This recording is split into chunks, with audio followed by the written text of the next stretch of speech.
In life, most people are seeking shelter from storms.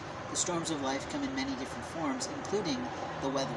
Today was an absolutely drenching day in Hamilton County, and I did my best to sit in places out of the wet, out of the rain.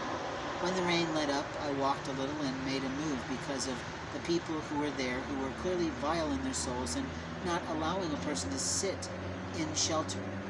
We have a real problem in this land where people don't allow others the right to be safe, the right to be free from being drenched upon from weather elements, and the right to have the privacy of being present in a place just for being present.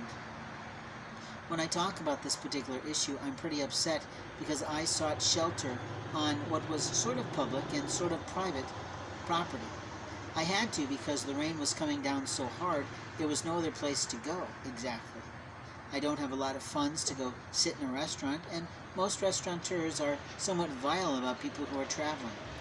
The reality is that we have a lot of young people working in restaurants and they have no clue about the difficulties of life, and they have no understanding for federal law with regard to the protections of human rights to be safe from difficult situations. In life, we have moments of time to show who we are as a person. And I literally was somewhat pursued on a property.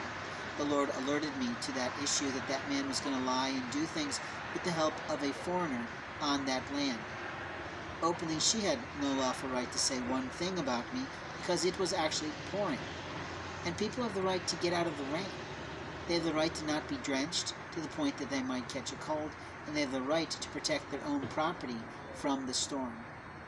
In life, we have moments of time to show who we are, and that man not only taunted me with his name and his badge number, but he literally made it so that every single stitch of clothing I have and every single piece of property I'm carrying within bags is now completely soaked, possibly ruined, intellectual property possibly totally destroyed by the weather.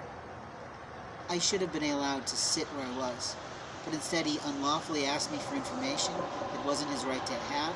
He wanted to know where I was going. He wanted all this information. And I'd like to know what the hell gave him the right to be there in the first place. And what law, under federal law, gives him the right to stalk my life and ruin it. In life, we have moments of time to prove who we are in front of God's house. And that man is not functioning in God's loving ways by any way, shape, or form.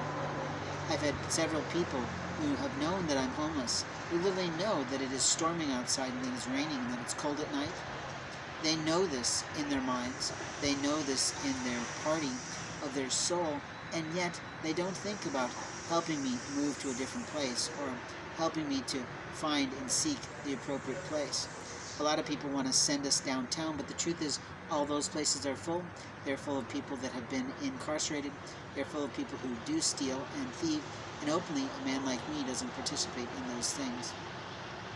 Now in life, I have a right to say what I feel, do what I want, and be who I am, without any other person trying to interfere with my lawful right to my federally protected documentation of a birth certificate or any other aspect of my human life. That is the law, under federal law, constitutional law, and literally human rights law. I hope I'm making myself clear to the agency that has been testing my gifts. But you need to take care of the locals because they don't understand the law. Thanks for listening.